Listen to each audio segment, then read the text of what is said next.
মোৰ ভালে লাগিছে আজি UPPL-ত জইন কৰি, কাৰণ আমাৰ গাঁৱৰ যুৱ প্ৰজন্মখিনি মানে বহুত ভাল পাইছে। যোৱা 5-6 বছৰে প্ৰমোদ বড়ো ছাৰে আমাৰ গাঁও হওক, ওচৰ পাজৰৰ যিমানখিনি এৰিয়া হওক, তাৰ কাৰণে যিমানখিনি উন্নয়নৰ কাম কৰিছে, ৰাস্তা ঘাট পদূলি যিমানখিনি আছে তেওঁ ঠিক ঠাক কৰিছে। আৰু আগতে মানে বহুত বোকা আৰু কদৰ্যময় পৰিৱেশ আছিল। আগতেও যিমান পাৰ্টি আহিছে বা কিবা আহিছে, তেওঁলোকে মাথো কি কৰিছিল, আশ্বাস দিছিল যে কাম কৰিম, কিবা নকৰিম। কিন্তু প্ৰমোদ বড়ো ছাৰ যেতিয়া আহিছে এজ এ চিফ হৈ পেলাই আমাৰ মানুহখিনিক চাইছে, হেৰি কৰিছে, তো তাৰ বাবে আমাৰ গাঁৱৰ মানুহখিনি তেওঁৰ কাৰণে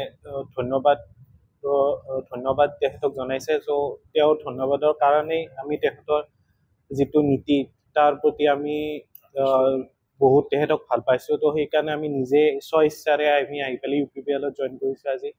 তো আৰু আশা ৰাখিছোঁ প্ৰমোদ বড়ো ছাৰ জিকক এইবাৰ, আৰু আমাৰ অঞ্চলটোক আৰু আগুৱাই লৈ যাওক। যিটো 5টা বছৰে যিটো উন্নতি হৈছে, আৰু উন্নতি হওক, আমাৰ তামোলপুৰৰ হওক, গেৰুৱাৰ হওক, জাৰগাঁৱৰ হওক।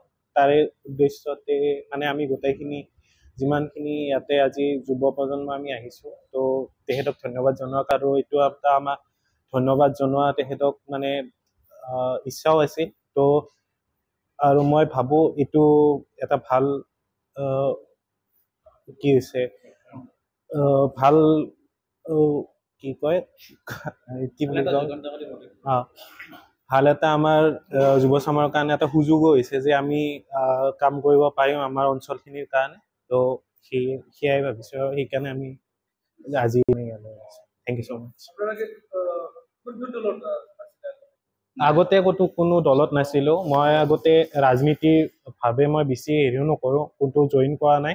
কিন্তু বেয়াই পাইছিলোঁ একচুৱেলি ক'ব গ'লে। কিন্তু যোৱা 5-6টা বছৰে মানে যিমানখিনি ভাল কাম দেখিছোঁ আৰু যিমানখিনি গাঁৱৰ ভালটো দেখিছোঁ, তো কাৰণে ভাল লাগিছে যে কোনো এটা কাৰাপশ্যন নোহোৱাকৈ কামবিলাক হয় বা কিবা এটা হৈছে BTR-ত। তো সেইবাবে আহি পেলাই এইবাৰ জইন কৰিছোঁ। আগতে ক'তো নাছিলোঁ।